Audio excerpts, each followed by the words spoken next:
Are you all right? No, I am not all right. I just shared a bottle of Kanar with Damar. That rhymes. You're drunk. Of course I'm drunk. And if you're not drunk, you should be, because... Well, wait, did we ever get an actual official date on when the Unification War ended? Like, when is actual Unification Day? Because I need to find myself in the wrong kind of bar on that date just to see what happens. You know, that is actually a good question. I don't think we do. And actually, I don't even think we really have a good idea on how timekeeping works in Firefly. Are they still using Earth-based years? If so, why? If not, then what planet's years are they using? The same thing with daytimes, because, you know, everyone's on different planets and different moons and things. So all these natural cycles are going to be at different periods for everybody. So there's actually it's a really good question, is not just when is it, how could you even tell what day it would be? Oh, well, apparently Wikipedia destroyed the site. Never mind. Oh, I did a research, and it says September 20th. but According to Nathan Fillon. but that's my question that still remains. How do you know when September 20th is? Do you just keep going with the exact same time cycle from Earth? Well, that's the thing, is how do you get that that unification of time tracking? Because, like I said, well, what a lot of people didn't realize, and this is one of the masterful strokes of Firefly that I actually enjoyed, is they're not all actual planets. Actually, a lot of the places that we end up at in the series and in the movie, they're terraformed moons. Yeah. That's very true. And so, see, if it were up to me and someone's saying, hey, Dapper, you're going to design like a chronometer for an entire solar system full of terraformed moons and, sorry, more than one star, I think, if I remember correctly. But just a lot of stuff going on. I would just say, okay, wherever is the most important place in terms of like bureaucracy, that's going to send out a signal. And that signal is just going to be a flat number that ticks every second. And we're just going to start it with the 0 and go to 1. And it's just going to tick up. And there's not going to be any days or anything like that. It's going to be a second. And locations can simply take the distance from where, you know, the central location is to them, take the time travel, you know, the travel time into account, subtract whatever number they need to, or add whatever number they need to, and that's just going to be their local time. And they can have whatever they want for a calendar, but for official bookkeeping purposes, for like a government, whatever the flat number is that's in seconds, that's the time it happened. Who cares, you know, what else? And maybe you'll truncate it for some reason. Like maybe you'll say, okay, we're not going to always write down the first 4 digits on this timestamp because who needs it? So, but that is not... Oh, sorry, go ahead. So rather similar to the Stardate concept in Star Trek, where you essentially have decimal timekeeping based off of one solidified location as being the progenitor. Right.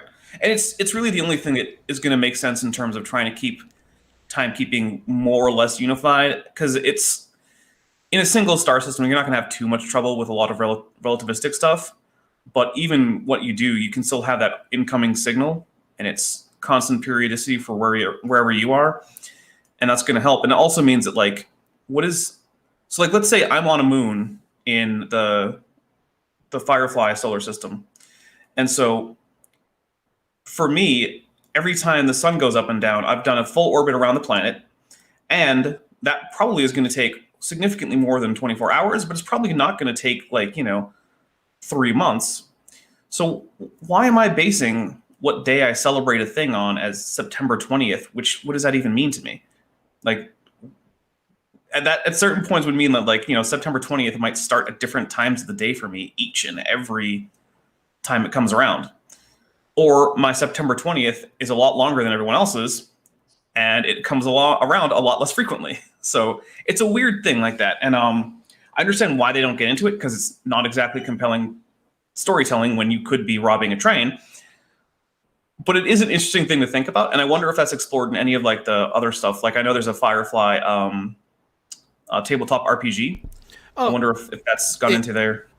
It's rather interesting that you brought that up, because I actually have access to the map from the Serenity RPG that just got sent to me.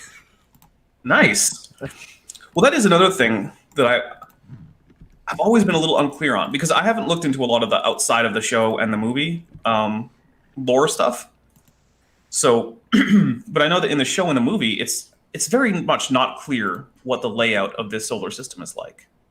Hold on. Well, so I just sent both of you the image that got shared to me momentarily that I will be, or not, we can do it that way too. Let me go ahead and switch over that way. Oh, awesome. That is nice. So we can actually go ahead and leave that there. And so with that, yeah, you're getting, it's the verse for Firefly is physically smaller than what we get from many sci-fi franchises. It's not as spread out as Star Trek or Star Wars, and definitely not as spread out as Stargate, but it's still far enough that you have days, and I actually even think sometimes weeks travel from one end to another. But with this with this sort of layout, you're getting that connection to where you can see where your outliers are and where your core worlds are. And that's where a lot of those social dynamics that are played out across the series start making more sense. Yeah. That's a really interesting map. Yeah, and that's from the Serenity roleplay game? Yep. Oh, cool. Yeah, so there is another more pointed purpose for this topic this week, and it's not so much about the basis of the franchise and everything going into it. There is some that we're going to dive into a bit more, and it is interesting how you mention the train, how it is much more entertaining of storytelling to just rob a train instead of going into the bureaucratic nuance of the realm that you are building. Yeah. And what effect? So we all know that actually early on in Hulu's existence, they did a poll of their users and other people who had access to the website of all the TV shows that were canceled, not run their course and then canceled and had a proper conclusion, but shows that were canceled with no explanation really given, no warning, just you're done. Of all of those shows, Firefly was the top vote getter for shows that should be brought back. Yeah. Oh, I mean, there's really nothing to complain about in Firefly, and even the minor complaints I have where it's like, I'm not sure how the world building thing here works, that's a result of how short the show's run was. If we'd had 7 seasons of Firefly, I guarantee you some of this stuff we would have figured all this stuff out. Like, it wouldn't still be up in the air. Yeah, you'd have a lot more time to have that storytelling. Like, one of the greatest travesties of the franchise is in the on-screen material, so sticking with the actual episodes that were aired in the US and then the continuation of, call it a season 1 that was shown in the UK and then later on available to the US, and the movie. Reverend Book really got the shaft because they had all these wonderful little drops and hints that there's a history there. Yeah. There is something bigger and worse in his history that no one knows about. And Joss Whedon even said that, yeah, we were building up to this. Season 2 would have been more of that uncovering of books past. But because the show got canceled and because they got the license years later to do the movie and everything, they had to really drop that thread, which is really... it's disheartening. It is really saddening because I wanted to know more about Book. I wanted to know more about what did he do? What was his history that simply his name and serial number shut everyone up and everything was taken care of, no questions asked? Well, I think that's one of those things. It's sort of the problem with the Firefly franchise as a whole, is it's full of missed opportunities. Even where we get sort of the completion of the River sort of story arc in Serenity, it's clear that that's not how it was originally supposed to go. There was supposed to be a much longer arc. There was supposed to be a lot more to it. But then finally we get years later, it's like there's no chance that the show is really coming back at this point. Or if it does, it would have to be like a post-Serenity thing, and it would end up being very different. So, like, we're not getting a season 2. The most we could get is either another movie or another show in the same universe, but it's not going to be the Firefly that, people fell in love with in season 1. And so virtually everything there is not really finished, even what is finished. And of course, sorry, the killing of Wash is still gets to me. And yes, I'm not sure if you saw the title for the stream, but I had to call it. I am a leaf on the wind. Watch how I soar. Yep. And, no, I mean, yeah. And with that, yes, Leon has mentioned in the chat that they did go into Book's history and that backstory in the comics. Okay. Well, I haven't read the comics. Which is all well and good, but at the same time, it's one of those... It's different than being able to put it together with the rest of the material and actually be able to sit down, have a good time, and watch as the story unfolds. Because while comics and written media does have its place and does have its certain characteristics to add into a franchise, you have to admit that there are times that having it in a visual media done appropriately just gives it that different flavor. Well, another thing that for me is a franchise that's primarily an on-screen franchise, and this is getting into like the idea of like canonicity, like what actually counts as what really happened. On-screen franchises generally do not care what has been written in books, and will ignore them. Not even ignore them. They, generally speaking, the writers on like a TV show or for a movie in a franchise aren't even aware of what's in other media, like other movies or things. And in fact, they often don't even care a whole lot about what's been in previous episodes or movies. Well, and so that's one of the things where I'm like, it goes into this in the comics, but if we get a revival, I can almost guarantee you that whatever new Firefly material were filmed, they will not even ignore the comics. They just won't even read it. Yeah. Well, and that's the way a lot of it goes, is you have the new creative, the new aspects of the creative team coming in, and they have to kind of make it their own. But at the same time, there's another reason, a real world reason why, if the franchise were to come back at some state or another, it wouldn't be able to pick up even loosely close to where they left off, for one main reason. Your cast is going to have to be different, because if I remember correctly, the actor who played Book passed away either earlier this year and last year. I believe that's right. I was just thinking to myself, I'm pretty sure that he had died.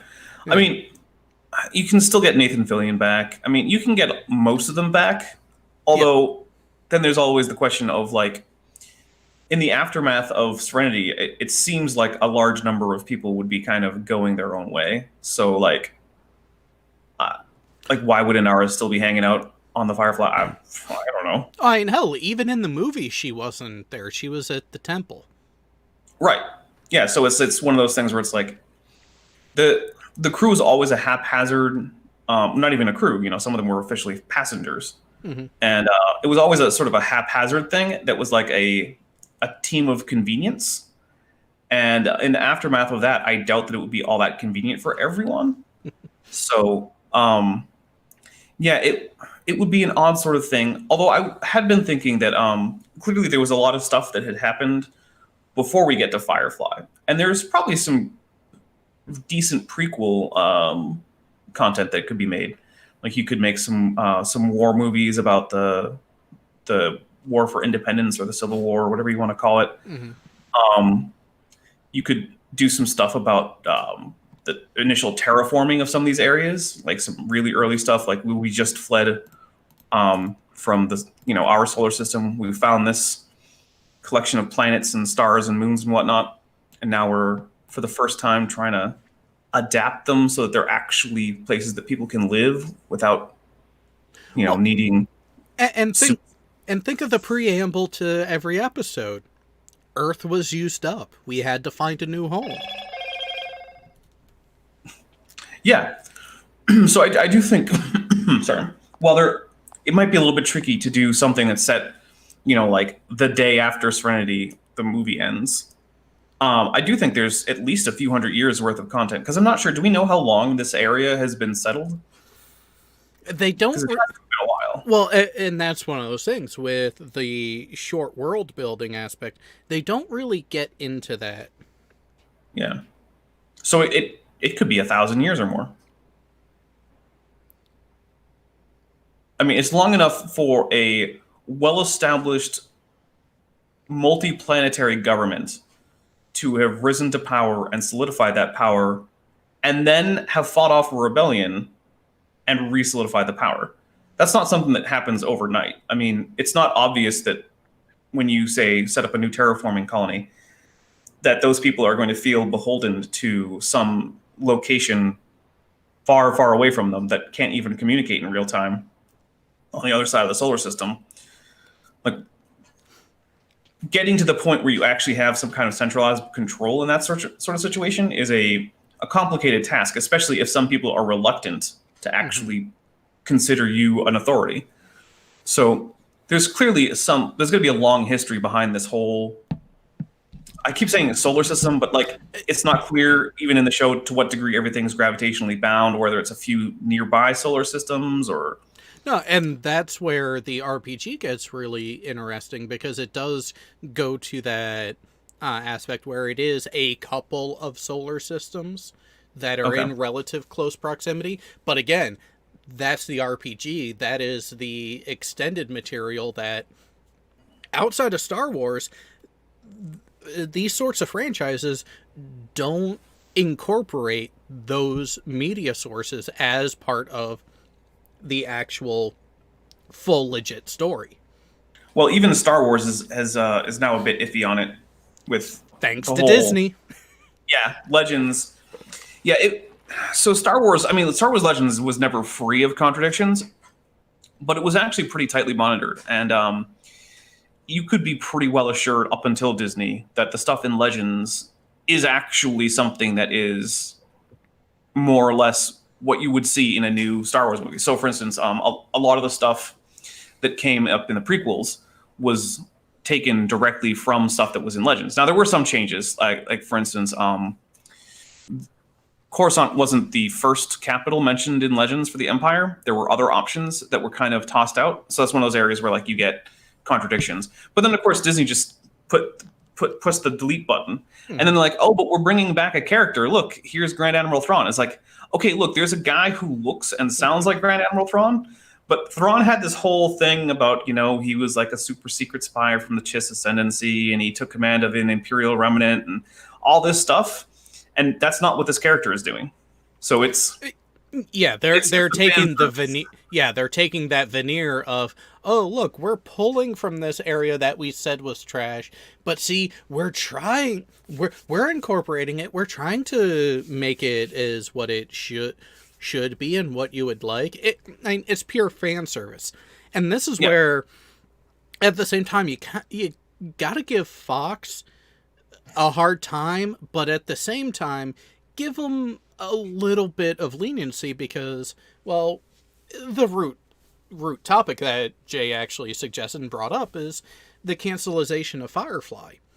And this is where I will both blame and not blame Fox as a broadcaster on this, because it is entirely their right and their prerogative to cancel any show that they are putting on their channel or channels at any time they deem necessary.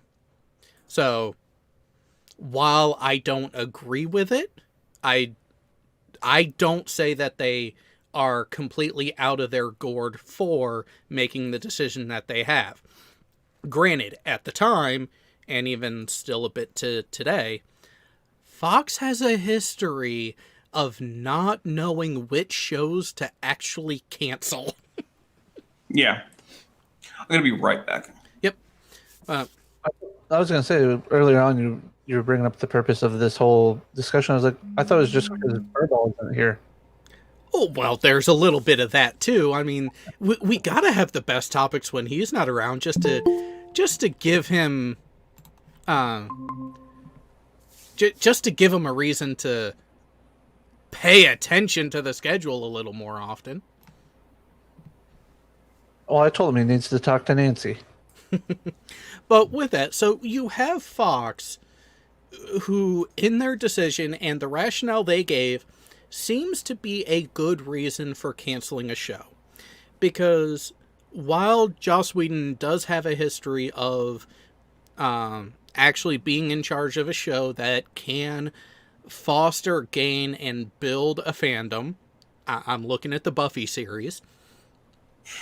Yep. Where that even spawned a reasonably successful spinoff. Yeah. Yeah. And that's where you have, hey, this guy has done well in the past. Let's give him a try. But then we're going to chop him off at the knees. And that's where I think Fox really misstepped, because it was their prerogative to cancel the show.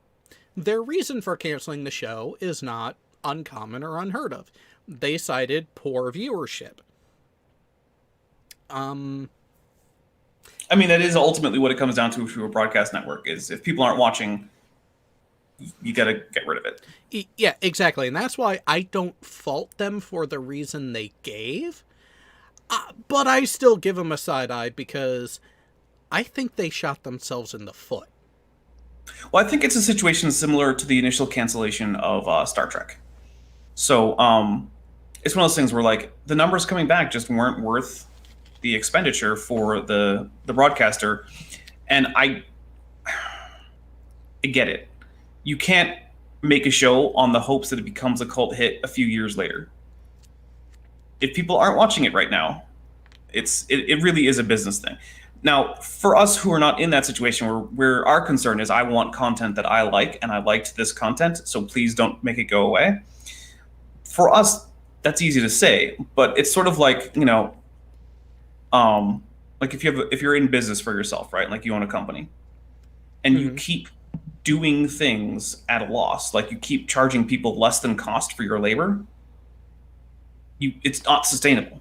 Yeah. You have to stop eventually. And to some extent, I mean, one of the things you got to think about is TV executives aren't just mindless suits, right? These are people who are providing not only for themselves, but they're also helping to provide for, all of their employees. All of their employees are basically the reason that they have this job, is because the employer is doing well.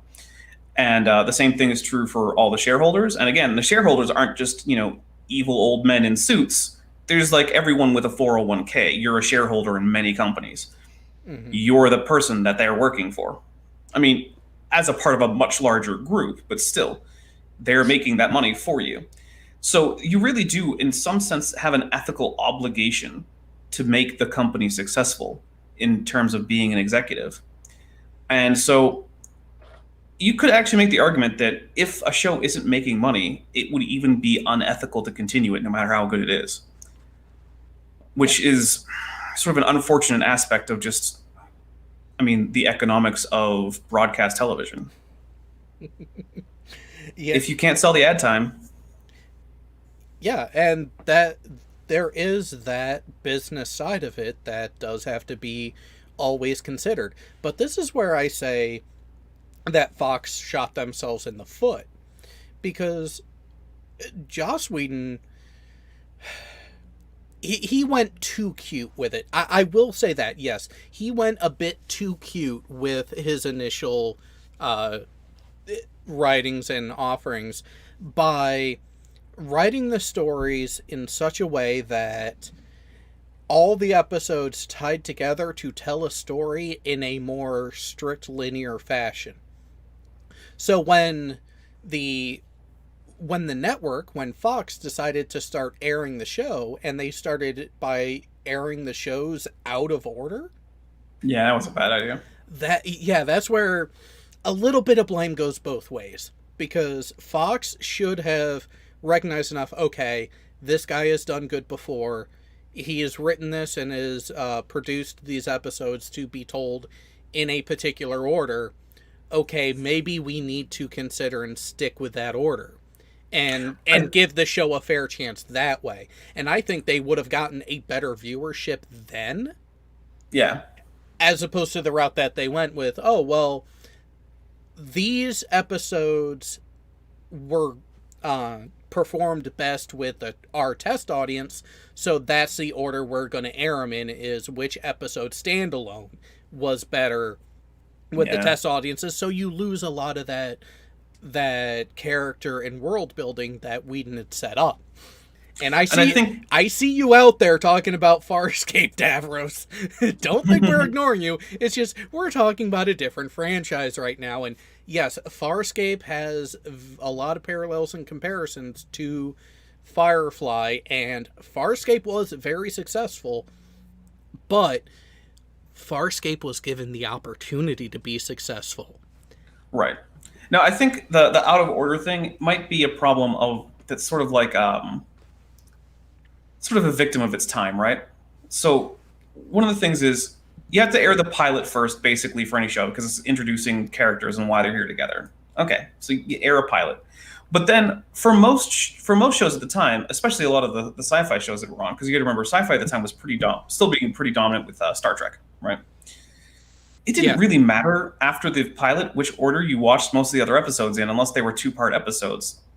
And so one of the things is, like, if you take an entire season of, say, The Next Generation, other than season 1, excluding multi-part episodes, you can just pick any random episode and it'll be fun. You can just watch it because they're very episodic. And while Firefly was more episodic than, say, like The Expanse or like Star Trek Discovery or Game of Thrones, it was much less episodic than, say, it was even less episodic than Deep Space Nine, because you need to mostly watch Deep Space Nine episodes more or less in order, but it's not always the case. Well, but really, especially you need to watch later. Firefly in order. Well, especially DS9 later in the series, like from midway through season 4, so a little beyond the halfway mark. You can't piecemeal DS9 as well as you could the rest of the Star Trek franchise. Right. And I think that's the problem that Fox ran into, is I don't think they really had a clear idea just how serialized as opposed to episodic Firefly was intended to be. And so I think they treated it like an episodic show. And I guess we all know what I mean by serialized versus episodic, right? Oh, yeah. We do. But for those who may not understand, so like your episodic shows are like, look at it, it's already been mentioned, Star Trek The Next Generation. While you do have some pieces of one episode that can be carried over into another, each episode is considered a strict standalone storyline that just happens to take place within this grander piece of work. Whereas your serialized is more like what we're getting with, say, like the Marvel MCU, the movies, where you're getting pieces of a much larger full storyline. So if you come into it in the middle of it, you just might be lost, and that will not help you gain and grow the audience. Yeah, like Avengers Endgame should not be anyone's entry into a Marvel movie. Like that should not be your first movie. Totally agree with that. And I would say even within Star Trek, you have certain things like DS9, and even going from season 2 to season 3 of Enterprise, you go from the episodic to the serialized format for an overarching story for the thing that you didn't necessarily get in Next Generation versus what you were supposed to get in Firefly with the serialization of it. So I actually think that it seems like episodic dramatic TV is basically just done.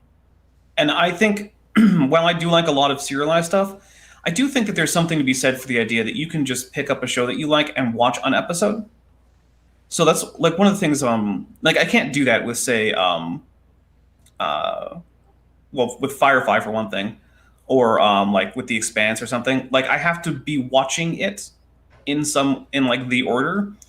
Whereas with TNG, I can just, it's like, what, I'm bored. I'm just going to pop on an episode of Star Trek: The Next Generation. Which one? Doesn't matter. Yeah, I mean, there's a reason why certain installments of these franchises actually work well in syndication, because you have that aspect to where, oh, hey, I'm flipping through and see that Sci-Fi or the BBC is actually showing a couple episodes of Star Trek: Next Generation. Doesn't matter which one. No, I feel like watching it. Let's see which episode they're showing. Yeah. Whereas I know that within like 3 seconds of looking at the scene. Oh, well, yeah, there's that too. Yeah. I think the problem now is that syndication isn't really the thing that it was. So now that we have, like, I don't get any broadcast or cable channels. I have Netflix, I have Amazon Prime, I have YouTube, and I can pipe those all onto my TV. Mm-hmm. And there you go. My TV is basically just a big computer monitor that shows me things from the internet. In fact, it's literally that when I turn on the computer that's hooked up to it, but I almost never do that. So in that sort of situation, like, what does the studio care that much nowadays if they can get to the minimum number of syndicated episodes for syndication so that other channels can play their shows in any order that they want? They just don't. It's not as big a thing. So now we're getting, but this was still that wasn't the case when Firefly was on. Mm-hmm. So yeah, the Firefly situation, it was in that awkward in-between phase, I think, between the shift between doing very episodic sci-fi and doing very serialized sci-fi. And I think it suffered as a result of Fox not treating it like it was serialized and just like saying, it's a bunch of episodes. Yeah. Yeah, well, and this is where double-sided to it. I mean, you have that mistake by him, but you also have Fox's long history of these sorts of shows and their mismanagement of it.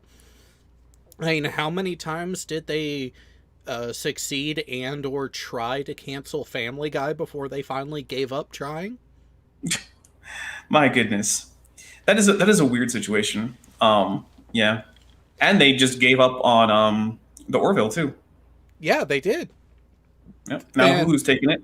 Yeah, and that's the thing. Hulu recognized, no. This show has a fan base. It has people that want to watch it, and I like it. Sure, we'll take it on. Yeah. And same thing, because when you look at things, Orville really has recognized that there is a niche audience archetype or viewing experience that was not actually being catered to in sci-fi at the time that he started. Plus, there was that void of actual Star Trek material, and Seth MacFarlane, being a Star Trek fan, I was like, you know what? I can't get actual control to do an actual Star Trek show, so I'm going to make... Not for lack of trying. Yeah, exactly. Not for lack of trying. But the Orville was the result of him being turned down by other studios, by the broadcasters, to pick up the mantle of Star Trek. And he was like, fine, you're not going to let me do it. You're going to sit on it. I'll make my own show. And it when you look at it, it is a very spiritual successor to it. He recognized, hey, there's this market. There's this offering that is not being given. I will do that. And because of it, Fox picked it up. It was getting the numbers, but for whatever reason, Fox decided, no, we're done. And that's where Hulu came in, like, hey, come on over here. We'll take care of you. We'll give you an opportunity. Yeah, Well, I would say in the basically. chat. Oh, sorry. I was going to say, Tech has a point in the chat. Hulu just has it because Fox is now Disney, and Hulu is part owned by Disney as well. Well, that is a bit of the more recent stuff, which, again, you have another media conglomerate that doesn't exactly have the best history of how to deal with multiple installment franchises. Yeah, I'm waiting for the 30th to see what happens with Mandalorian. That's one of the things with the Disney thing is it's got so many subsidiaries and they don't handle things the same way. So when Fox got bought by Disney, right, that didn't mean that like Disney just swallowed Fox whole and got rid of all of the infrastructure and all that stuff from Fox and just now owned all of the properties as Disney. Those properties are still being managed by Fox, by more or less the same people. Yeah. And so while I'm sure I don't know all the details about personnel, what didn't happen was like, oh, everyone's fired. And now we just produce those shows in our Disney studios. Like all the studios remain in place. The offices primarily were going to remain in place. Most of the staff is going to be the same. So when Fox is producing something as a subsidiary of Disney, it's still not the same people who are, say, making Star Wars or who are making the Marvel universe. And of course, we know that the people making the Marvel universe are not making Star Wars, because if they were, Star Wars would make sense. Well, you also have the fact that you have Spider-Man and X-Men that are still separate Fox franchises of the Marvel universe from the main MCU universe. I actually hope that they don't put the X-Men in the MCU, because it would raise too many questions for like, okay, so there's been all these mutants this whole time. Where the hell were they? Come on. Well, I think if they were gonna do that, they would have some sort of like fallout from Thanos and the Infinity Wars created the mutants. Maybe, but you start off with like with characters who are like, like survived the Holocaust. How are you gonna have a character who survived the Holocaust and then are you gonna retcon that? Disney's are the masters at destroying retcons by retconning everything. I mean, to be fair, they did retcon the origin story for Tony Stark, or at least for Iron Man, moving him from Vietnam to Afghanistan. So, which, yeah, they made it contemporary. Which, you know what? Yeah. I will give them that. Yeah. Anytime you're doing a newer reboot, a newer revision of an existing story, especially when you're pulling basic material that is as old as the Marvel and DC comic universes, you need to do updates. And that's where I like how they actually pulled from the books and they pulled from the comics and left Captain America alone. They kept him as a World War II soldier who then got frozen in time. Yeah, no, I mean, that worked. And, well, hey, maybe we can have Mal and the whole ship end up in an iceberg somewhere. Or they can pull an Andromeda, have them stuck on the event horizon of a black hole. That could work, too. But there was a decent question, granted a hilarious question, from Rodent No Last Name in the chat. Does this mean Malcolm Reynolds is now a Disney princess? You bet your pretty floral bonnet that he is. So, there's actually there's a funny thing. There's actually like a division of Disney in charge of the princesses, and they get to decide which characters count and don't count, and also are in charge of making sure that like their image is presented properly to the public and stuff like that. Disney actually takes the Disney princess like cast of characters pretty darn seriously. So freaking serious. Like to the point where the faced cast members, the park employees, they're not employees, they're cast members. Even the freaking janitor is a cast member.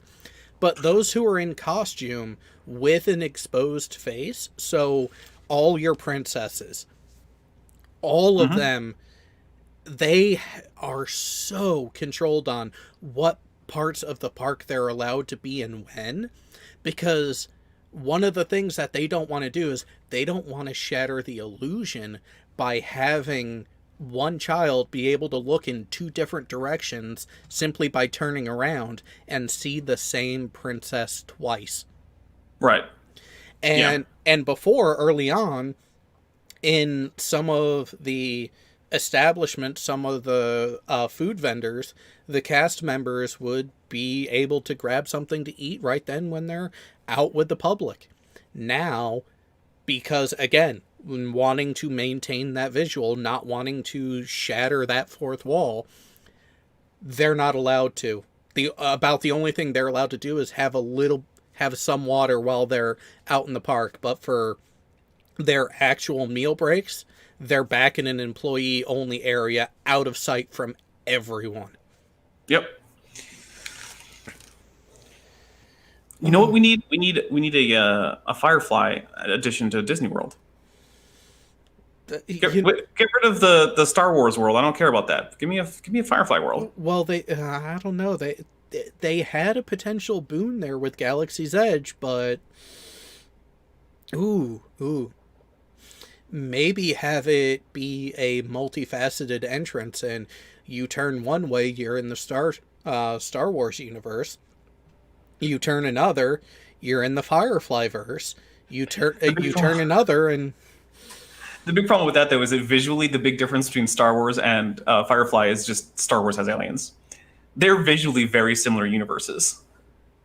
Even the distinction between the bad guys and the good guys is basically the same in terms of visual. Like, so visually, the core worlds and their military fleets and whatnot, they have that clean, militaristic, high-tech look. Mm-hmm. And then the outer worlds and the rebels and whatnot, they're all in, sort of rust buckets, and they're all wearing just, regular. No one's in a uniform. They're just wearing whatever is practical for them. So, they're wearing like a leather jacket and slacks and some good boots or whatever.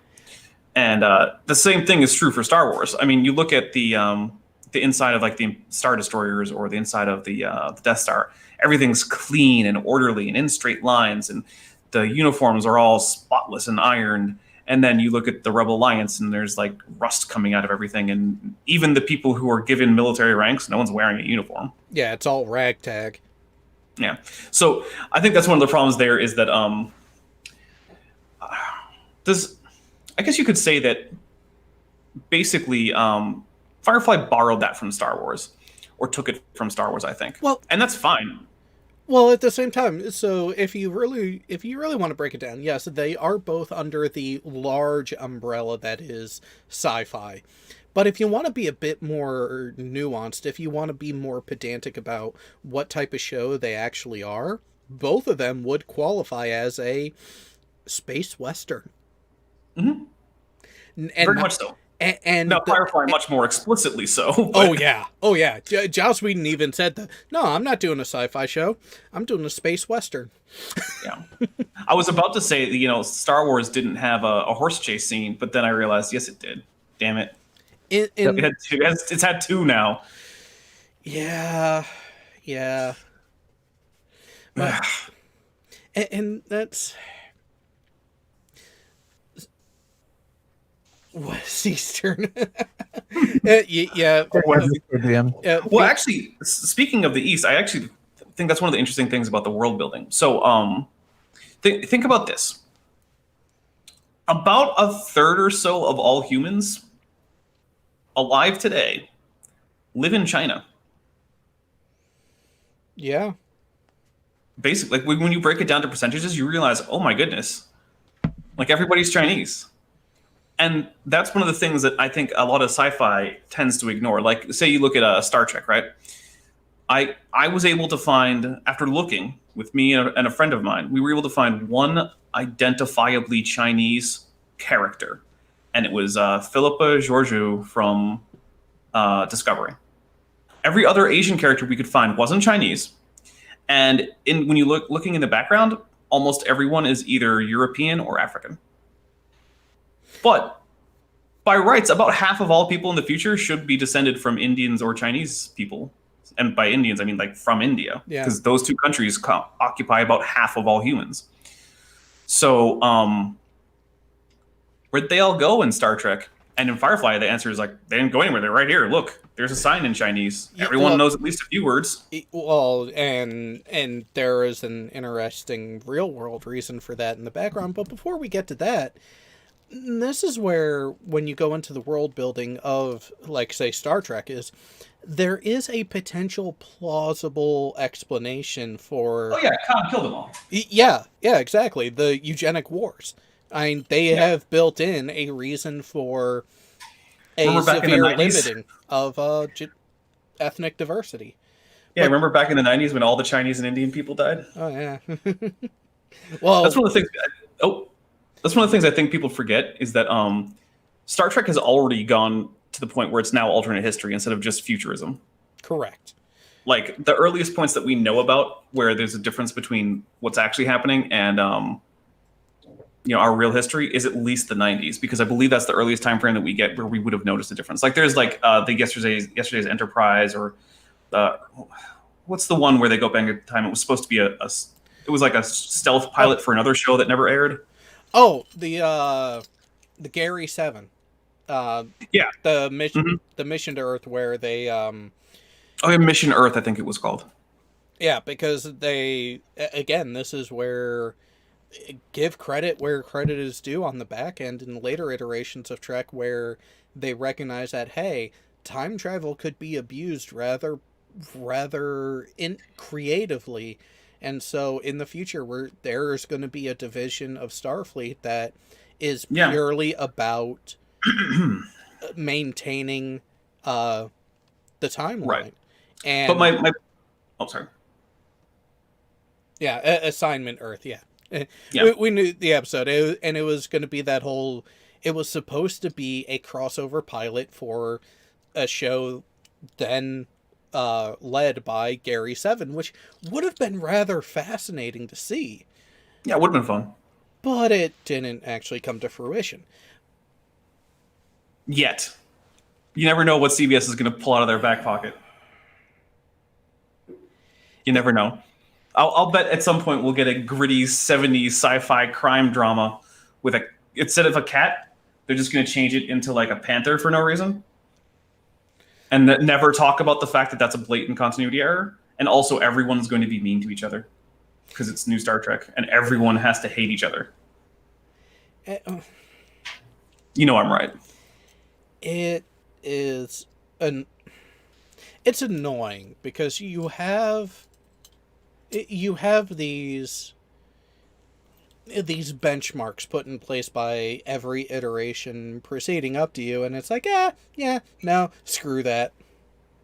Well, I think that's actually one of the reasons why I'm not sure that I do want a new Firefly show, because I feel like right now the trend in new TV is just to make everything the grittiest, most grim, dark, horrible thing it can be. And that's fine sometimes, right? Like, there's a reason that I like, say, 40K. I'm fine with grimdark. Yeah. But I don't want everything like that. Can we have some optimistic, brightly lit and sci-fi? That's another thing. Another franchise that is having success that they're trying to leech off of is The Expanse. The Expanse is a far more realistic take on sci-fi that is achievable, but it's a darker, grittier, more realistic take on it that is not Trek. Trek is actually was intended to be, this is what humanity can achieve if we collectively pull our heads out of our ass. Right. I think of The Expanse as sort of like, and even to some extent Firefly, like okay, so let's say that things sort of are as they are, and they continue to be that way for quite a while. Well, so we'll assume that humans are just as shitty to each other as they always have been, but now it's, several hundred or even a few thousand years in the future. Okay, fair enough. I mean, that's an interesting thing to explore. But Star Trek was supposed to be more like, what should humanity be? Not what is it going to be? What should it be? What should we aspire to as a species? And I would say overall, while there might be a few things that I find implausible to the point of nonsense in Star Trek, there are a few things, not many, but a few, even outside the science parts.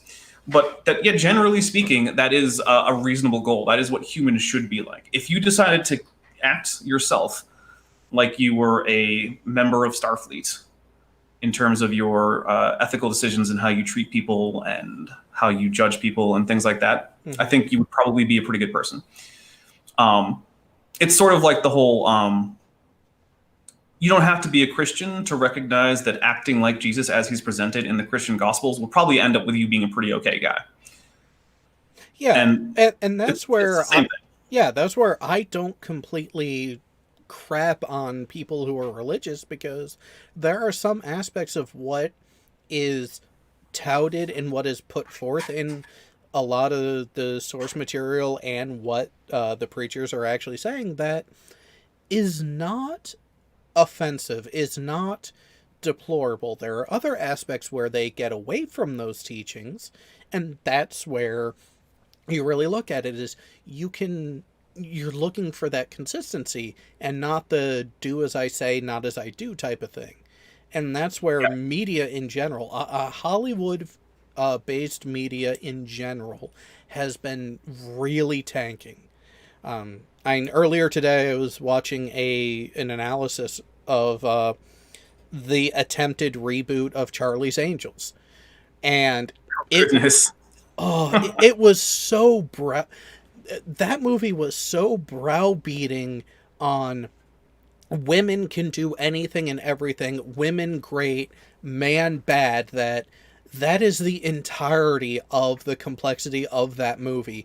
That if you see a male character who is not blatantly flaming, they're a bad guy.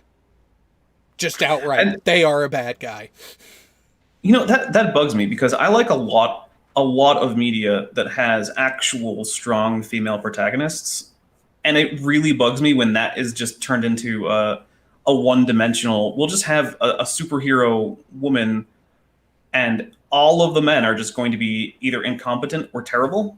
And it's like, that's not how you get a good story across. Like, look at Aliens, right? Aliens is one of the best sci-fi action movies that's ever been made. Yeah.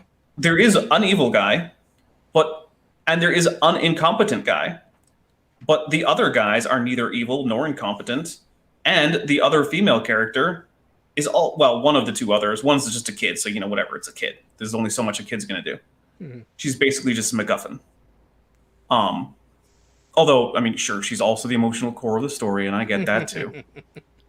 Okay, but like the other female character, she's also a very competent and tough individual who ends up blowing herself up to help save the team, right? Like, these are actual really good characters, and they can be really good female characters without making the entire thing just like a pastiche of the most sort of like stridently annoying versions of feminism and their stereotypes. You don't have to do that to make a good, strong female character. A lot of horror movies also do a fairly good job with reasonably strong female characters. I mean, of course, since it's a horror movie, they're usually still in a situation that's not entirely under their control. But one of the plot elements that gets brought up a lot in horror is that by learning how to gain control, they can get themselves out of whatever horrific situation, which I think is a better story than, like, say, like the remade Mulan, where it's like, oh no, you were just born as a superhero. And then the story tries to be about female empowerment, but it's like, no, she's already a superhero. The original Mulan, like the point where she starts getting respect, right? So, and the point where she starts getting respect isn't when she reveals that she was a superhero all along. It's when she figures out that you could use the weights to brace yourself against the pole. She figures it out because Mulan isn't stronger than anyone else. she might be slightly more agile than the other soldiers. She's probably not, she's shorter than most of them. Mm-hmm. So she doesn't have any physical superiority over most of them. But what she does have is the ability to do some really good problem solving. And she uses that with the arrow. She uses it when she causes the avalanche, and that's how she gains respect. Is she says, well, I might not be, as good at throwing spears as everyone else here, but when there's a problem, I can figure it out. And that was a really good story about a strong female character. Well, and that's another thing. You have the hero's journey in that. In most of these stories that are done well, they have that common framework of the hero's journey where the hero is not perfect from the beginning. The hero does have a progression, does have growth, does have a path to go down where they're going to be given options, they're going to be given choices, they're going to be given obstacles. But when your character is essentially superpowered and overcharged from the outset that what should be a hurdle becomes a nothing sort of thing, you lose so much of the actual compelling side of the storytelling. There's a reason why a character like Rey in the sequel trilogy caught flack for being seen, and often rightfully so, being called a Mary Sue, because there wasn't much challenge for the character to actually overcome. Oh, she's captured, she's on a table, and she's having the Force used against her, and she automatically knows how to defend herself from it with no recognition or training. And she manages to mind trick James Bond. Yeah, there were so many.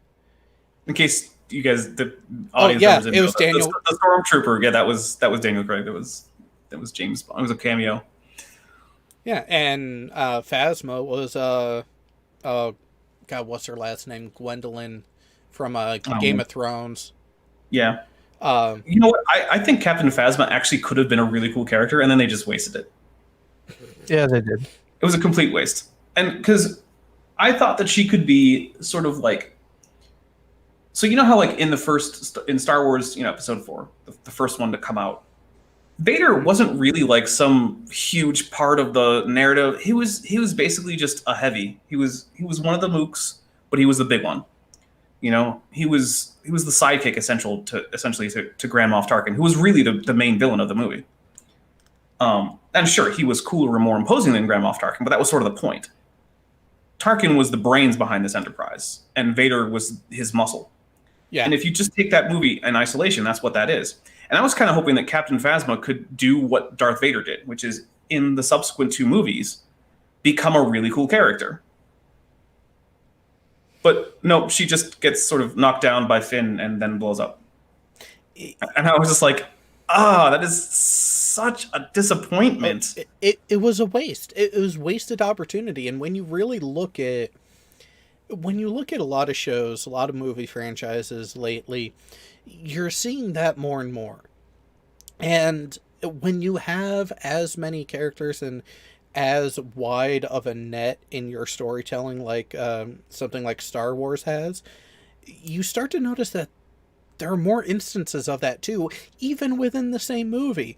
Because not only do you have the Phasma side of it, you also have with Finn.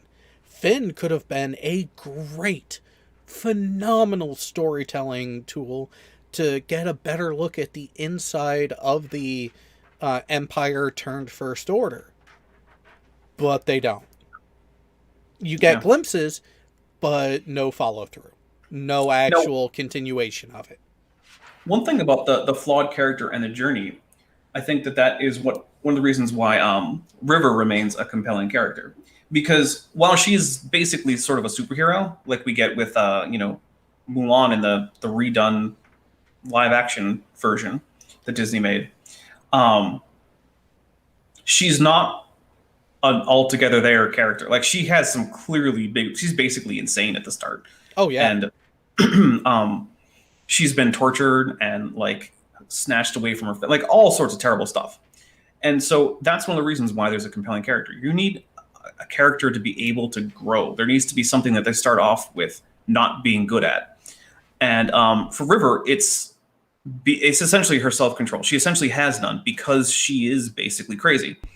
And by the time you finish Serenity, you've seen that character go from basically being a crazed, psychotic woman to still being a very violent person, but being able to direct that in the direction that she wants to.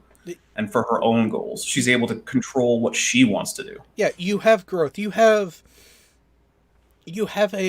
from let's look at River's entire arc. If you really want to look at it, she was a brilliant prodigy that was then tortured, messed with, experimented on, and changed fundamentally. Yeah. Who was then rescued from that situation, but rescued by a similarly flawed older brother. Who is not exactly had a life in crime where he would be good at stealing people from military prisons. Yeah. And when you look at the dynamic and then the ragtag group that they're about, everyone is flawed in their own way. Everyone has something that's holding them back in some way or another. Yep. Like Mal, he's trapped in the past. Well, he not cannot get over all that stuff. Well, and not just trapped in the past. Another thing with Mal is he is that typical rogue with a heart of gold to a fault. Yeah. He's put himself into this underbelly, skirting with the limitations of the law and outright breaking it in others, but he still holds himself to a moral and ethical standard that is so uncommon and unheard of in that sort of environment. See, I think what you get there is you get the weird thing. So he wasn't fighting for independence from the core worlds in order to create just a complete, lawless chaos of nothingness, right? This is a man who, if the war either hadn't happened or had been won by his side, he wouldn't be doing smuggling and train heists, right? He would be probably just operating like a cargo hauler that's just doing above board cargo missions. Yep. And I think it's the fact that he doesn't recognize the authority of the laws that is the reason that he's willing to violate them. This is not a guy who would normally be a criminal. And I think that's part of the problem and why he sometimes ends up in trouble. Because he's not the kind of... So normally in most societies where there's a reasonable amount of law and order being maintained, the only people who end up in crime as a long-term solution are the people who are generally willing to do things that... They're usually not very caring about ethics, and they usually also tend to be proficient at violence. Yep. Because the two things that you need to be a consistently good criminal is a willingness to violate ethics and a willingness to use violence, because violence is the only way in criminal sectors of the economy that you essentially can solve disputes. If your local drug dealer sells you a bad batch of heroin, what are you going to do, sue him? Yeah, you have limited recourse, that it's down to either an economic solution in a wrestling of... you can't do this, you can't go to these places anymore, or it's going to be that that outright violence is you are going to be given a message. Yeah, that message will not be a pleasant one either. And so the problem for Mal is that while he's proficient at violence, he doesn't have that ethical character that would lend itself to criminality, but he finds himself as a result of being unable to basically fathom himself working within the constructs of the government as it currently exists, basically just being a criminal by default. Yeah, well, and that's where I would say is his ability for violence was one out of necessity and not choice per se. Yeah. Because military training to an extent will give you that capability. Whether or not you're able to turn it off when you're no longer in that situation is what defines the different character that you are as a person. I mean, at the very least, the place that I learned at least the fundamentals of things like shooting guns, and this is the military. Yep. Now, I can still do that. Shooting isn't one of my big pastimes, but like, had I not gone to the military, I would probably still be in a position where I essentially don't know how to operate a firearm, like at all. Like, I know what the trigger does, but that would have been about it. Like, how do I clear a jam, or, where Basically, exactly is the safety? that's it. Yeah, like all this stuff, I would just, I don't know. How do I make sure there's actually a round in the chamber after I load the gun?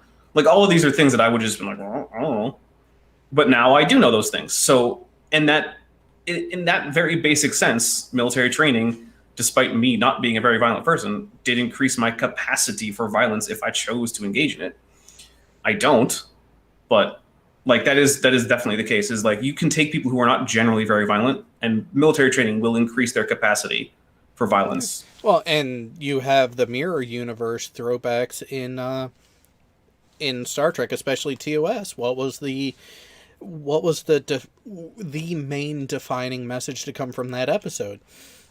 A civilized man can adjust to a violent culture far easier than a violent person to a civilized one. Yeah, and so Mal is sort of living in his own mirror universe, I guess.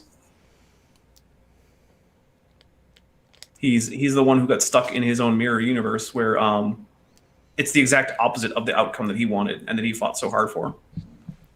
Although one thing that I will say is, I feel like Firefly could have done a better job in showing just why the rule of the core systems was so oppressive out in the outer worlds, because the life that we see on these outer moons and planets and whatnot, it's certainly not as luxurious or rich as it is in the core worlds, but you don't get the sense that there's like jackbooted thugs on everybody's necks. People just seem to be doing whatever they want to, for the most part. And so I do think that is one of a bit of a problem. I think we need to see something like in Star Wars, so in episode 4, there's stormtroopers just kind of milling about Mos Eisley, and you get the sense that that's normally the case. Like, there must be a garrison of stormtroopers here, and they're the ones who are making life difficult for everybody. They're putting up what would be an illegal checkpoint in the United States. Mm-hmm. They're basically, searching everybody's papers. They're able to just break into homes to look for a droid. And you can see that sort of like, oh, these are all things that, at least as an American watching this, it was a movie made by an American. So I think it's fair to say that it assumes an American audience. These are all things that I would find to be oppressive, and these are things that the government is not supposed to do explicitly. Yeah. And so I think we should have seen a little bit more of that in Firefly, where there were actual like soldiers or something on the ground in these towns doing things that we would find unacceptable, but that aren't, like, you can't have them just shooting everyone, because what's the point of ruling over a dead planet? Yeah, well, and you get a little bit of that sense of menace, of negativity during the train heist. However, the bigger bad guy was Niska, because what Niska wanted stolen were medical supplies being delivered to a town dealing with an epidemic of their own. And Mal saw that and was like, no, I am not doing that. Yeah. So I think that is, because like I've said, I like Firefly, I like Serenity, but there are Whedon said he wanted the Alliance to not be villains. You can have them be not necessarily the main villains of the show, and that was a comment from Rodent, no last name. But one of the problems is when one of your main characters' main motivations for his entire life is how hard he fought against the Alliance, right? There has to be a reason for him to do that. What was it that motivated him so strongly as a young man that he would fight in a desperate war against a technologically superior foe just for the chance to be rid of their rule. There has to be a reason for that. Yeah, and that's where, again, the series got so cut short. And and this is where I will give Whedon criticism. Had he started to introduce these aspects and start to build the background enough, or be a bit more blatant about what was going on, more so than he did, the series may have been given more of a chance at the beginning. Yeah, so that's one of those other things. It's like all of my complaints about Firefly, of which there are not really that many, all basically you can say to all of them, yeah, but maybe season 2 could have fixed that. And it's like, you know what, you're right. It definitely could have. And that's the thing that's frustrating about it, is there is no good resolution to this. Yeah. And also, I do, with the whole, the Alliance isn't necessarily the bad guys, I do think that there's something to be said for that idea where you could have a reason why this group of people so vehemently want out of this country, essentially, is what we're talking about, right? It's a sovereign state, basically. Without that state having to be the bad guy. So, like, for instance, you can look at modern situations, right? Like, there are separatist movements around the world in various places. Like, there's a Scottish separatist movement, a Welsh separatist movement, a Quebecois separatist movement. A Seattle-based separatist movement. Well, yeah, that is technically. So the thing is, though... Do not discuss the chop here. But so...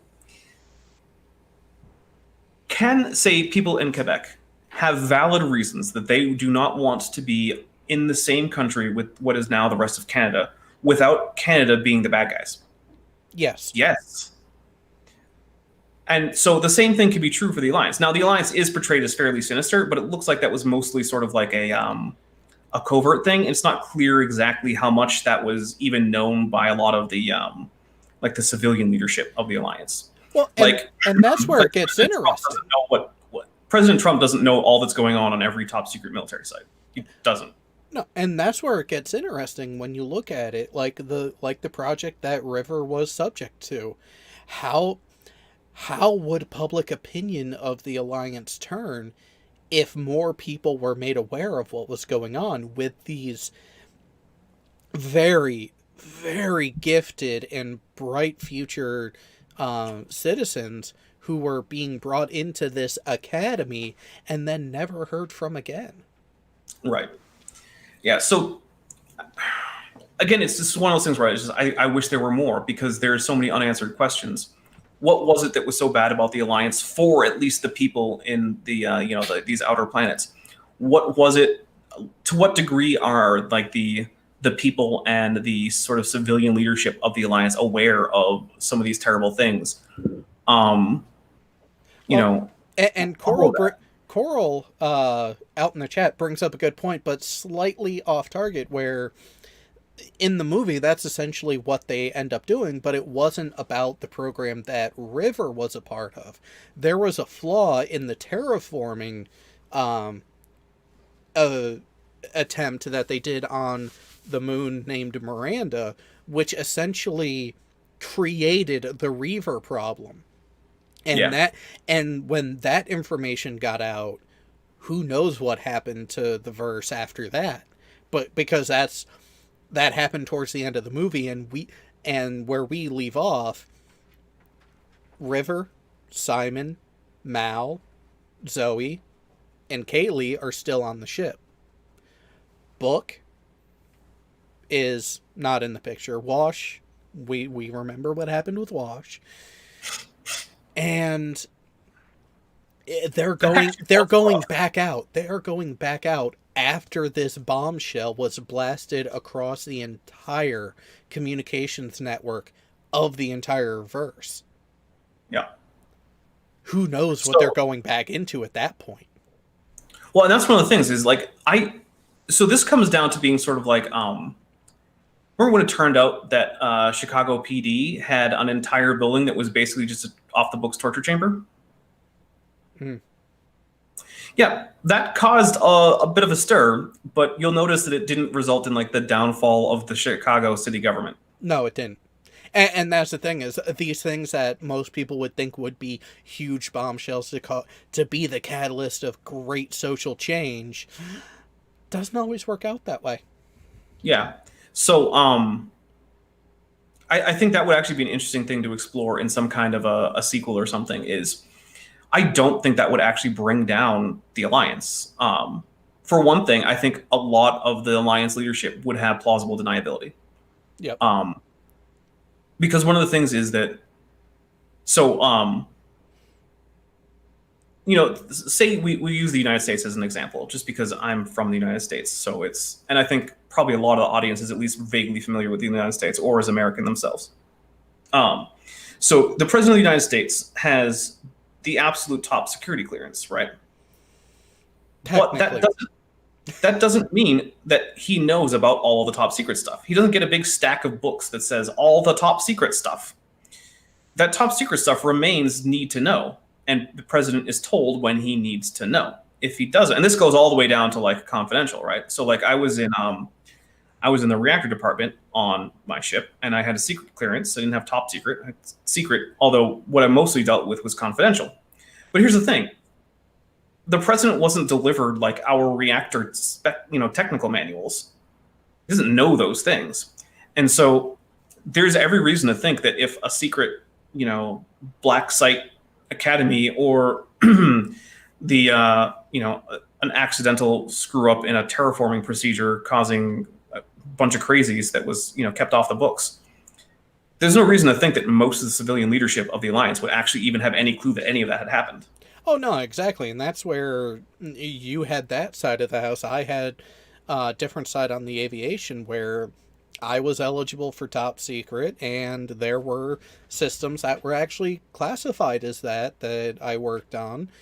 And if someone were to come into the shop, into the main space, and ask to see this material, and they weren't on my access list, no.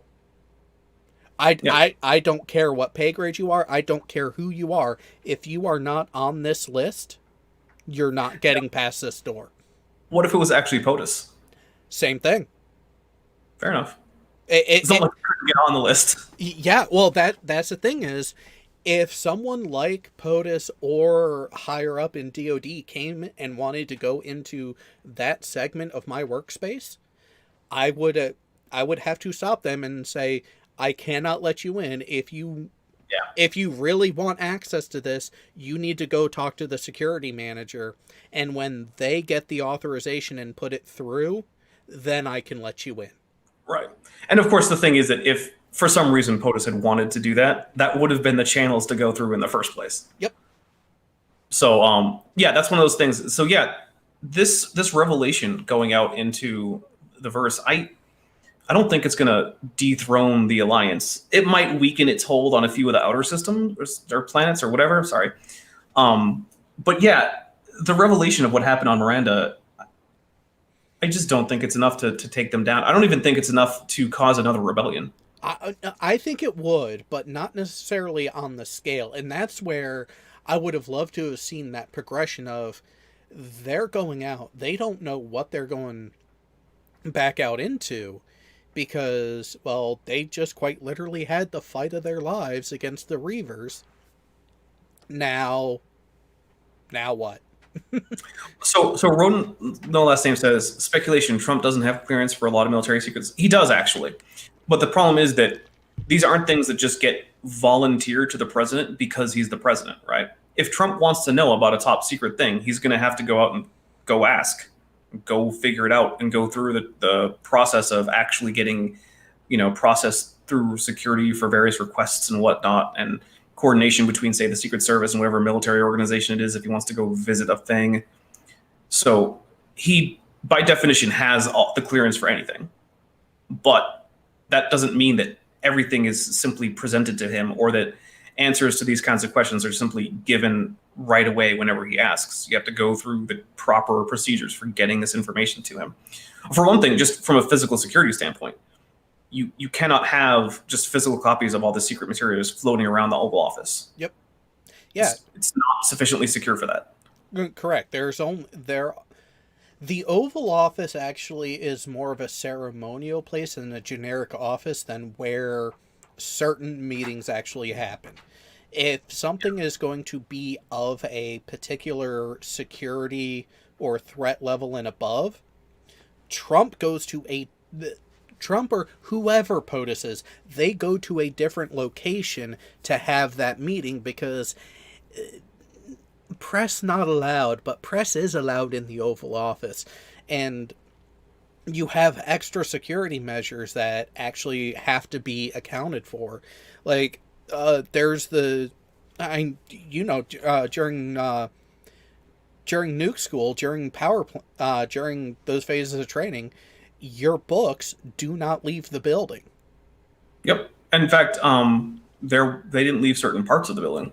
That too. And that's where you have that first step of, nope, this material does not leave the building. Now, of that material, this stuff does not leave these rooms. And it was the same thing for my material on the aviation side. There were publications that did not leave certain locked areas, ever. Yeah.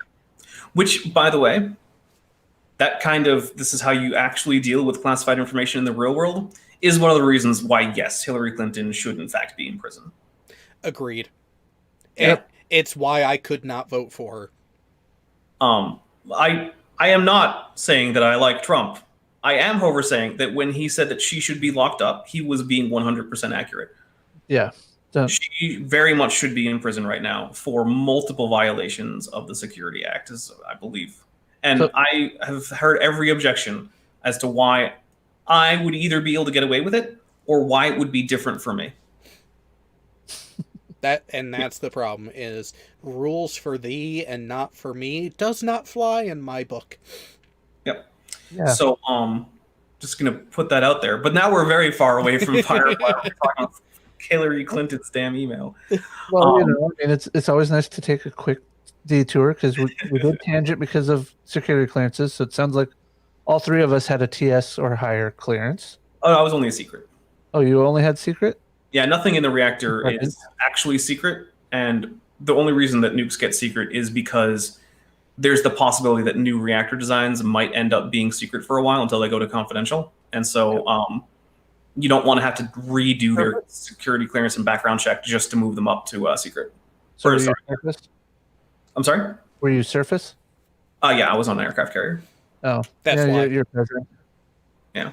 Yeah, subs in aviation, we got, well, my rate in aviation, we were top eligible, but most active clearances were only secret, but because of what was in my work center, I got the top, because I needed it.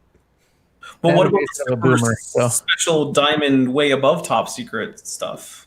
The SCI clearances and things like that? Yeah, because, like, for example, on my boomer, the position of a ballistic missile submarine is top secret when we're active on patrol. Yeah. When we're not active, and then it goes back to secret, which is like most fast attacks. It's all, obviously mission oriented. But there were times where underway for months on end, I was not allowed in my basic work center because I was on a temporary secret because they were doing my background check. Oh, that's rough. That's all right. I got to sit back and qualify, so that was not too bad. Oh, well, all right. Gave you other stuff to do, and Icarus says, so for weeks, I wonder why you don't have Star Trek nerd Dapper Dino on Kanar with Damar.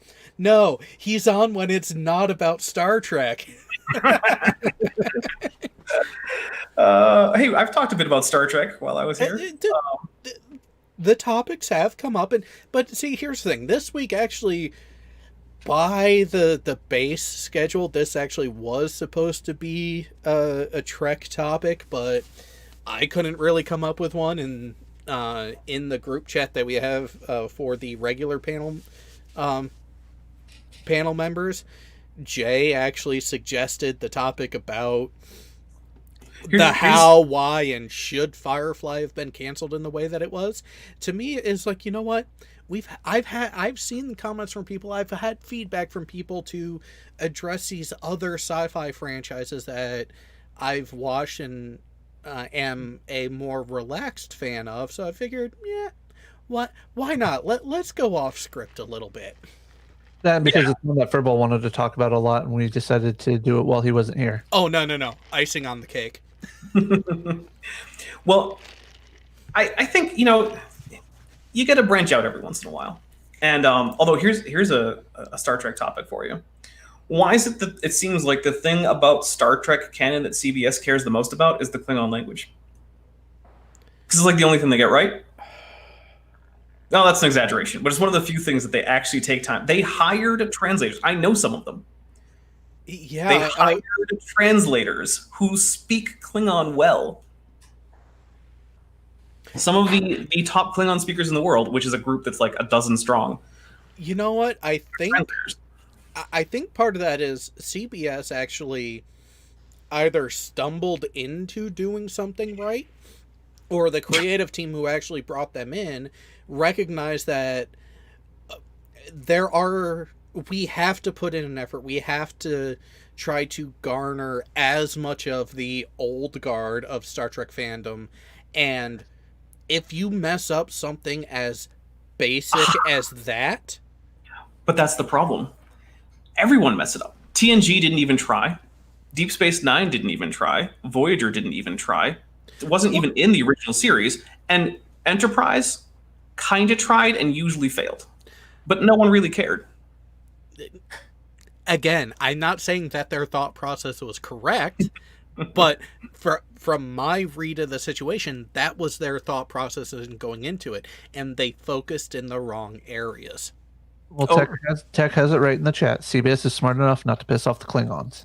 Well, there's that. So you want to know what I think it is? I think there's 3 words that explain why they tried so hard to make sure they got a Klingon language right in Star Trek Discovery. Game of Thrones. With the Dothraki. Yep. People loved that. And they were like, hey, we already paid a dude to make Klingon way back for Star Trek 3. No, actually, the Klingon language started with TMP and Doohan. But the thing is, though, that was Jimmy Doohan making up nonsense syllables, which then later Mark Okrand, when hired on for Star Trek 3, made sense in the language he was creating then. Yeah. So it is still proper Klingon, but it was sort of a retroactive inclusion. They didn't actually pay anyone to make up Klingon until production for Star Trek 3 was starting. And actually, they had previously hired on Mark Okrand to do work creating Vulcan dialogue that could be ADR'd over the original dialogue, which was in English. So we had to come up with something that didn't sound English but could match the lip movements closely enough. And that's the Vulcan that you hear Spock and what's her name? No, it wasn't T'Pau. No, it was Christy Alley's character. Oh, Saavik. Yeah, Saavik. That's the Vulcan that you hear Saavik and Spock speaking to each other. Is Mark Okrand was brought on for that, and then in 3, he actually just happened to be near the production at I think a conference or something, and he got a call about like, hey, what about Klingon? And I was like, yeah, sure.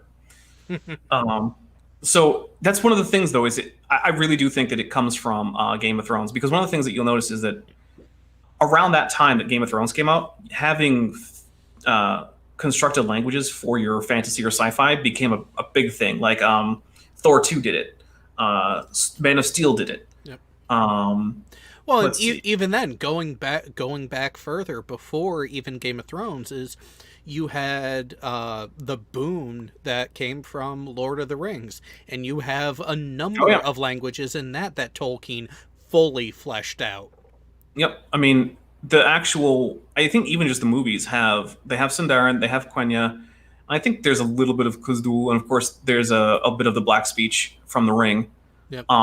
So yeah, I think that is why, is because when Star Trek was going with, the first few series, the idea of bothering to make and use a constructed language just for your fictional group of aliens just seemed bizarre and nonsensical. And now, Especially if you're going to be using subtitles over it anyways. right, but now it seems like we're in a situation in entertainment where, like, if you've got, a prominently displayed fantasy or alien culture and they don't have a made-up language, then People look at you sideways. Yeah, they're like, "How come I can't get the Dothraki dictionary? Come on." Well, but then at the same time, you have a holdover old guard in Doctor Who where they don't, even still today, they don't really care much about the constructed alien languages because, hey, the TARDIS translates it for you. There's the Jadoon. Yeah, that was, and that one, oh my god. Jadoon on the moon. And I swear I think there was even an admission from the writers, or it might have been the showrunner himself, who said, yeah, we did that because we were messing with David Tennant. Nice. Actually, the whole language thing is one of the things that I think is too bad about the Stargate universe, because if you watch the original Stargate movie, which is supposed to be part of the canon of the entire rest of the shows, right? Funny you mention that. Their main character is a linguist for the reason that they need to be able to talk to the people on the other side of the Stargate. And then get to the show, not a thing. Everyone speaks English. Everyone. Yeah. Well, in show versus movie, and it kind of bogs down if you have to go through the translation bit. But at the same time, it's funny you mention that, because before we went on air, like a few hours ago, one of the viewers actually and I were talking, and he brought up a interesting channel to me called Dial the Gate, where today alone they had interviews with Dean Delvin and our favorite Scottish doctor from Stargate, from Atlantis. And in previous days, they've also interviewed Shepard and a bunch of other the actors who were part of it. And I may or may not be able to get some of those cast members on the show. Dial the Gate. There it is. Well, that would be pretty cool. And because so here's my thought, and here's my plan. The actor that I would love to talk to first, he already has a YouTube presence. Oh, nice. Rodney McKay. Okay, here's one thing. If you get any of the Star Trek actors on at some point, if you manage to get that kind of clout, and you get Gates McFadden on, let her know that I always thought she was the more attractive of the two main women on the next show. My regular co-host on my channel, Benthoven, strongly disagrees and thinks that Deanna Troi was, Marina Sirtis was more attractive. And I get it, I just disagree. I think it might be the right debate we should actually have, Jared, I think. Yeah, who's more attractive, Marina Sirtis or Gates McFadden? I see your pair there, but I will have to, sorry, I'm going to have to trump it with which Dax was hotter. Oh, Jadzia. No, see, here's the thing. You do the doctors, Doctor and Troy first, then you do the big A game. It's like a boxing match. Yeah, you do the smaller card first, then you get to the big one.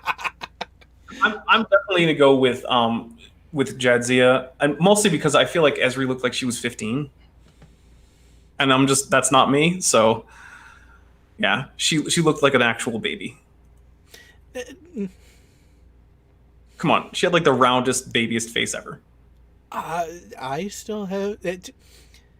Jay, do you need to do we need to have him pull up a picture of Esri? Maybe she is. Hold on just a second. I got to respond to. I see the question from Tech out there. What? No one picked Curzon? Hey, you know what? If really old dudes is your thing, I guess he wasn't always really old, so maybe Do we ever actually see him as a young man? Eh? You kind of get a hint because apparently when Jadzia went through the ceremony where the different aspects of the personality went to different cast members, Right. when Curzon went with Odo, apparently because of the shape-shifting mentality, there was enough of a resemblance that people could tell. Oh yeah, I do remember that. Yeah. But no, I'm looking at Ezri Dax right now. I pulled up pictures, and I'm still going with Jadzia. Everyone has their type. Yeah, I mean, look, it's like I said with Beethoven. Like, you're allowed to disagree with me on who the most attractive member of a particular Star Trek cast is. That's okay. Well, We don't have to agree on this. someone made a suggestion, keeping it with TNG, someone made a suggestion that actually would pose a different round of the bracket. Tasha or her sister? Ooh. That's a good one. Or I could really mess with people. Tasha or Sela? I don't know. There's a thing about pointed ears, you know. Yeah, the point. Well, plus, I mean, that the shoulder pads, very very sexy Romulan shoulder pads for Sela right there. She's got that sort of like the Hillary Clinton pantsuits look going on, except like military style. Yeah.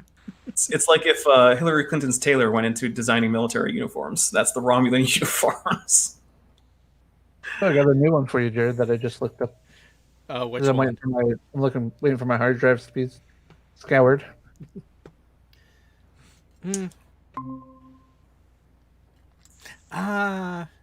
Look, I'm not saying that she's unattractive. I'm just saying she's more attractive. I'm not going to tell you that she's not attractive. Kanar. I think what actually gets a lot of people with Ezri was the hair. Not many people can. Well, not many women can actually pull off a pixie cut and be a mature feminine look. The pixie cut, the shorter hair, often lends to a more youthful appearance and perception. That would be one of the reasons that I think she looks actually better there than she usually did in the show. Well, it's because her hair has grown It's out. the hair. Yeah, her hair's grown out. I think the makeup also complements her more. Yeah. Like I think the eyeshadow and the lipstick were better there than they were on the show. I mean, here's a good one. CGI and all, but you know. Oh, she's looking pretty good there. Now, granted, Ezri was a good 10 years younger than Jadzia when we're introduced to her. Yeah. Oh yeah, yeah. So you have that bit to it as well. It's just the Trill race has always been an interesting one, and actually, you just missed the episode where we're introduced to the Trill the other night when you came in. The Serenity is going places. Yes, Or I guess Serenity is going places. We're not supposed to use a definite article. But I actually always thought that was a weird thing. It's like, one, why does it matter? And two, why? Well, with the Trill or... Oh, the Serenity. Or Serenity. See, I did it again. Where you're not supposed to use the definite article. It's not the Serenity. It's just Serenity. Yeah. Okay. Sure. Oh, granted, it's moving because with Jay presenting, people keep getting blocked. But with getting this back Oh wait, around. yeah, Inara or Kaylee. There's the real question. I said Inara or Kaylee. That's the real question. Ooh. Yeah, that is a tough one. And you know what? Seeing as how he's been having connection issues, I say we put it to Jay first. There you go. Yeah, a question that I don't know. Yeah, that's always fun. Inara or Kaylee? That's really tough. It is because I like them both for very different reasons. Is the thing. yes, that's Who's gonna go exactly with Kaylee? it's kind of like one of those. Which day of the week is it, and how much am I looking at getting into? Although Kaylee does have a freak streak to her as well. Oh, she does, but she also has sort of that. She comes across as sort of the.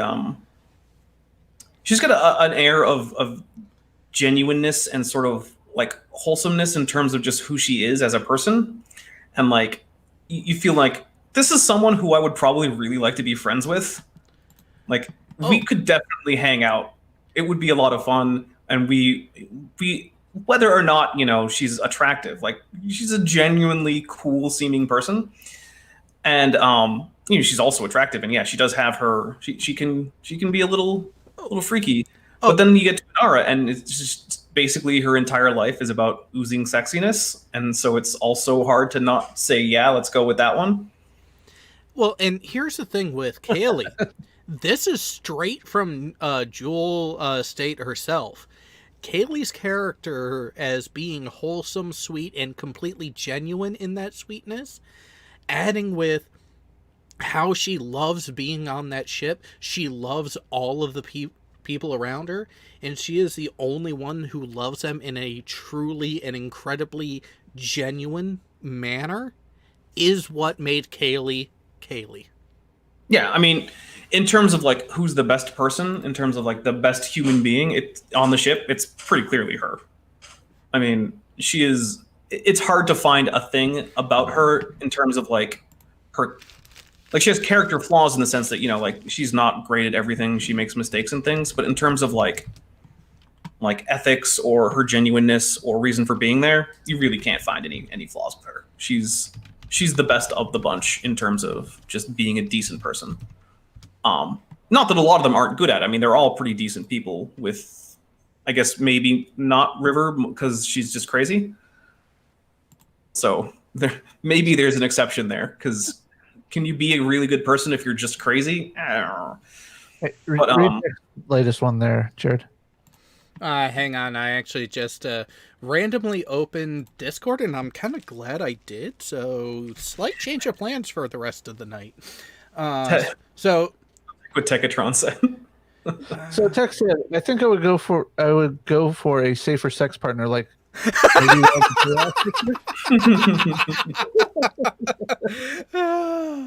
Hey, Worf had his chance with which one was it?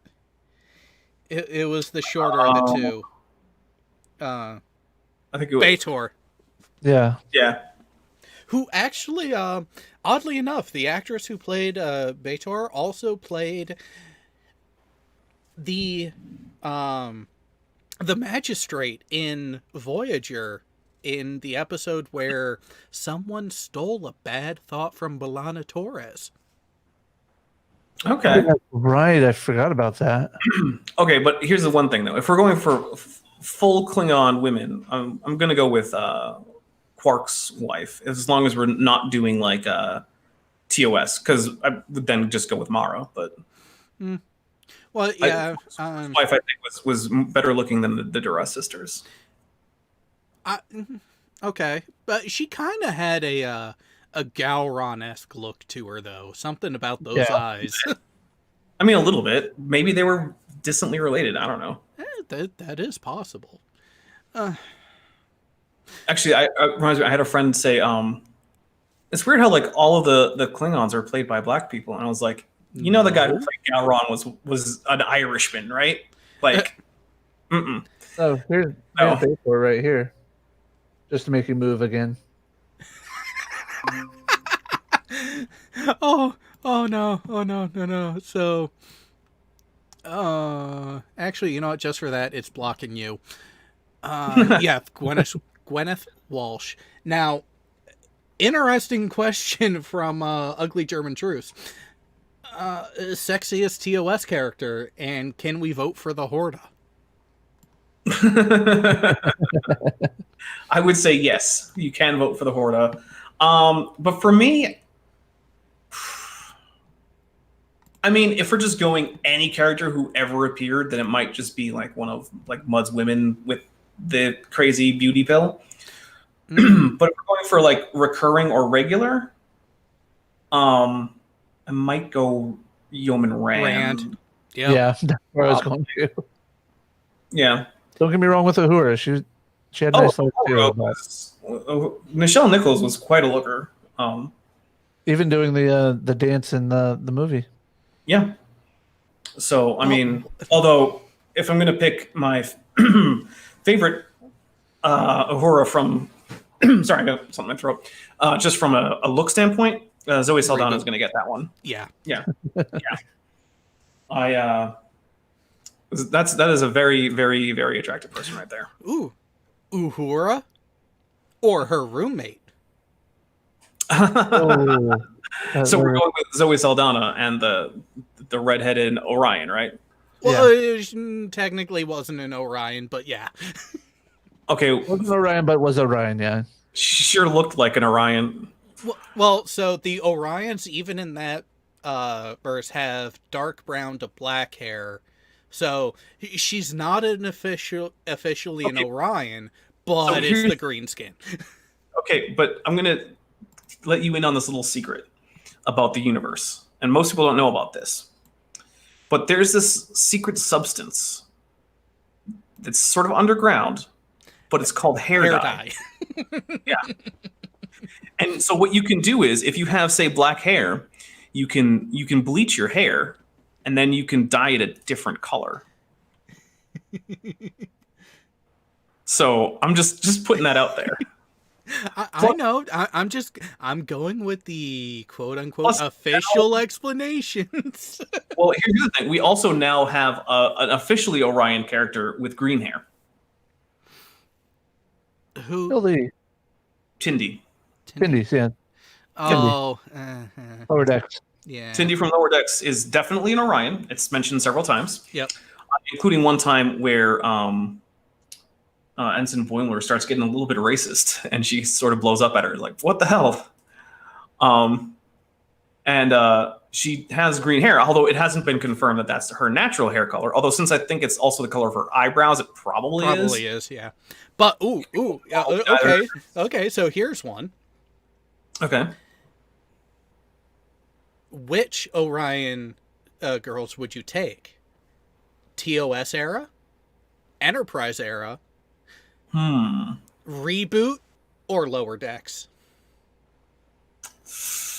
Well, you only really see Tindy for Lower Decks, so I think you might see a few background there. You see a few on their holodeck when they visit the Orion embassy on the holodeck in Lower Decks. But I think I might go TOS on this one. yeah. It's also one of those things where it's like, I don't know that it's a strong Enterprise. take on it. Yeah, I might go Enterprise too. Although I think those two are pretty similar, if I remember correctly. They were, because Enterprise actually put the effort in to try to be somewhat make sense. Well, I'll say this for Lower Decks. You may or may not like it, but I will say this. It has done more effort to tie itself into Star Trek canon than either Picard or Discovery have. Yeah, because they heard the massive flack that the other shows were getting. So I appreciate that about the show. Like when they went back to Beta 3, which was a planet that was being ruled by Landru the computer. Mm-hmm.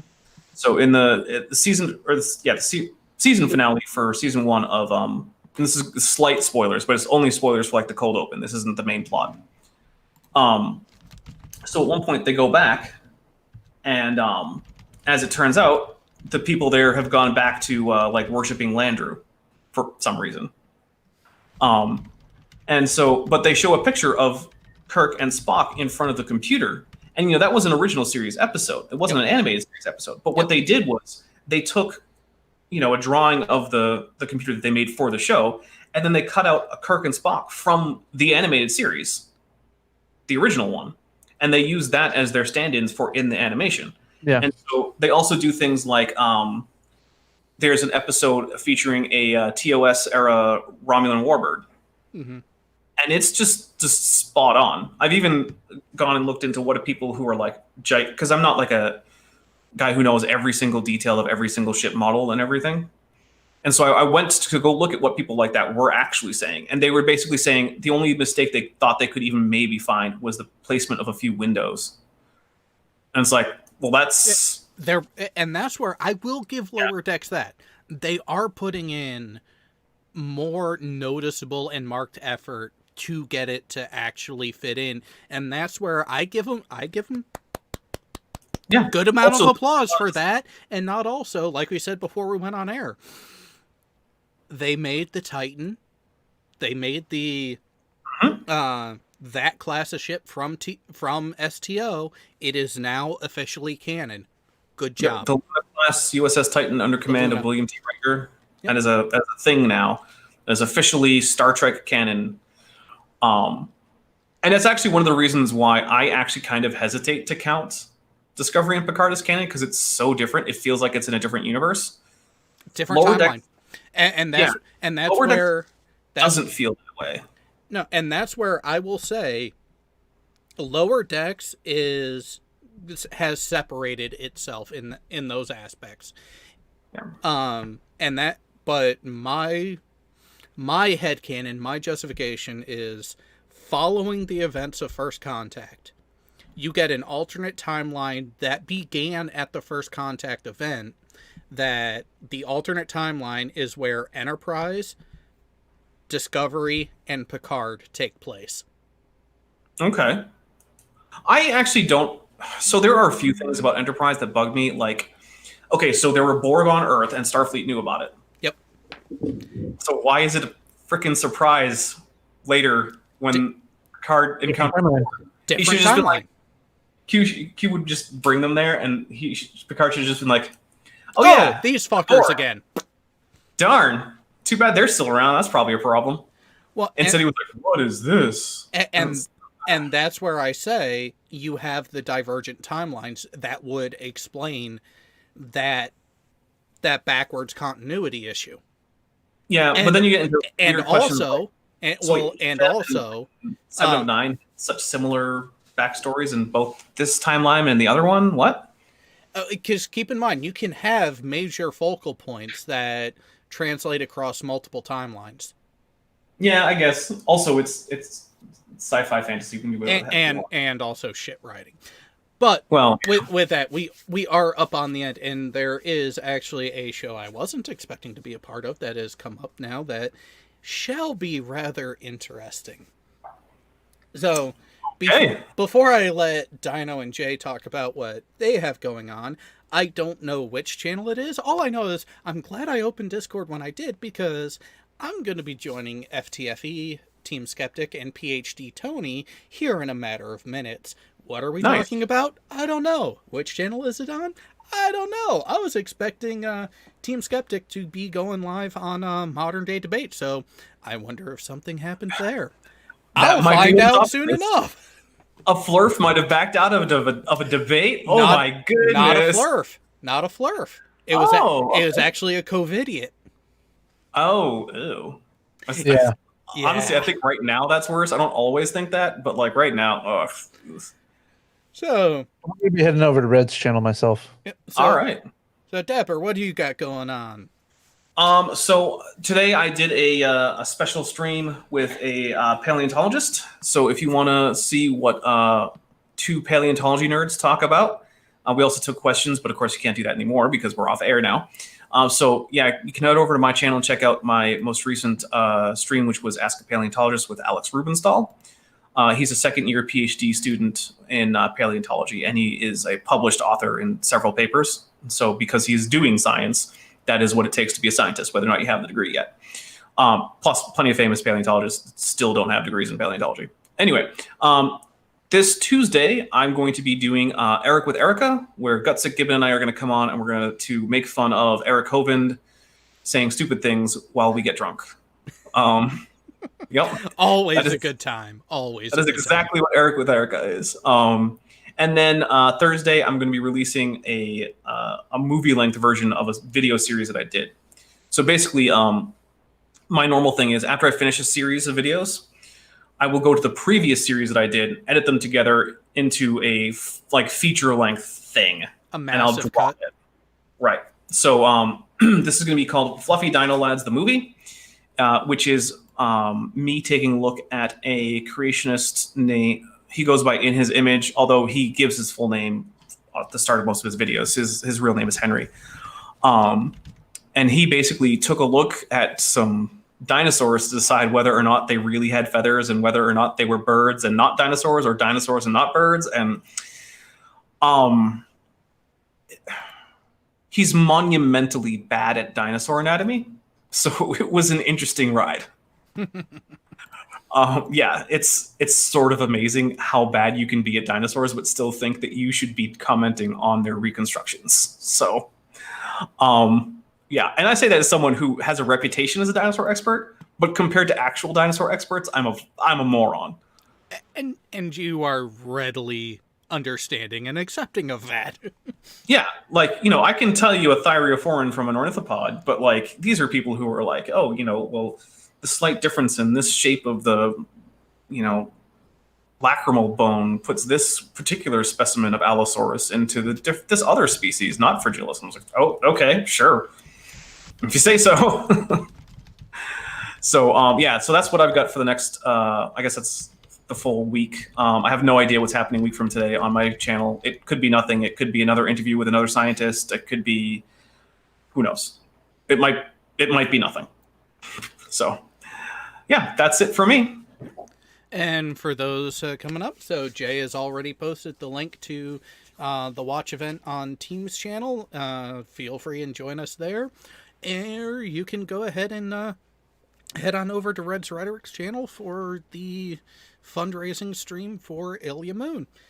So until we see you next week, have fun. Feel free to join us in the Discord server where lots of craziness goes on. But gotta run. Catch y'all later.